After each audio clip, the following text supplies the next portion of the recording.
3 जानेवारी म्हणजेच सावित्रीबाई फुले जयंती बालिका दिन। प्रथमतः त्यांना अभिवादन।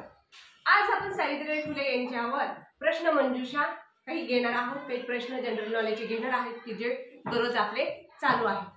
चला, पहिला प्रश्न, सावित्रीबाई फुले यांचा जन्म कोठे झालेला आहे? तर सावित्रीबाई फुले यांचा जन्म नायगाव येथे झालेला आहे। आणि नायगाव कुठे आहे? तर सातारा जिल्ह्यामध्ये आहे। कुठे आहे? सातारा जिल्ह्यामध्ये। मग जन्म केव्हा झाला? तर त्यांचा जन्म झाला 3 जानेवारी 1831 ला। कधी झाला? 3 जानेवारी 1831 ला। मग त्यांच्या वडिलांचं नाव काय होतं? तर त्यांच्या वडिलांचं नाव होतं खंडोजी नेवसे पाटील।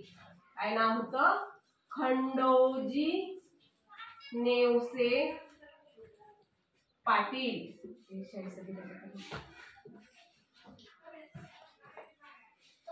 त्यांनी पहिली शाळा सुरू केली होती, कारण त्यांचं लहान वयातच लग्न झालं आणि ज्योतिबा फुले यांनी त्यांना शिकवलं आणि शिकवल्यानंतर त्यांनी मुलींना शिकवायला सुरुवात केली।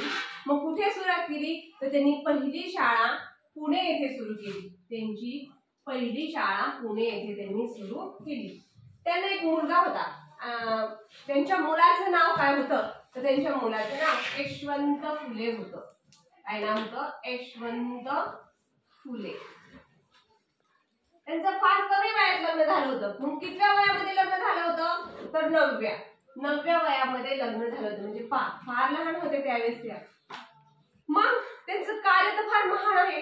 त्यांचं महान कार्यामुळं त्यांना एक छानशी उपाधी दिलेली आहे। त्यांना काय म्हणून ओळखलं जातं, काय म्हटलं जातं? तर त्यांना क्रांतिज्योती सावित्रीबाई फुले असं म्हटलं जातं।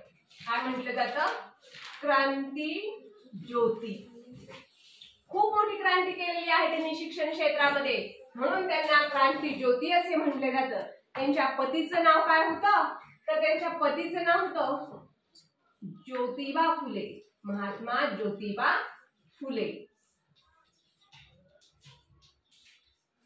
त्यांनी एक पुस्तक पण लिहिलं होतं, काव्य फुले, हे त्यांच्या पुस्तकाचं नाव आहे, काव्य फुले।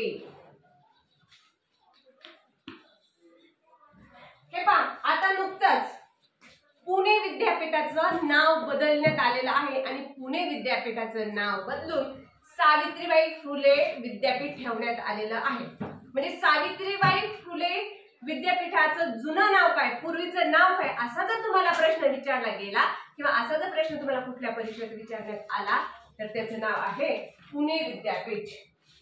कोणतं विद्यापीठ? पुणे विद्यापीठ। 3 जानेवारी हा दिवस काय म्हणून साजरा केला जातो? तर बालिका दिन म्हणून साजरा केला जातो। कोणता दिन? बालिका दिन। का बरं?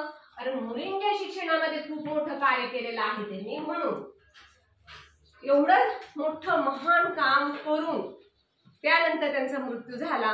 त्यांचा मृत्यू कधी झाला? तर 10 मार्च 1897 ला। कधी मृत्यू झाला? 10 मार्च 1897 ला त्यांनी या जगाचा निरोप घेतला। अशा प्रकारे सावित्रीबाई फुले जयंती निमित्त आपण काही प्रश्न मंजुषेचे प्रश्न घेतलेले आहेत।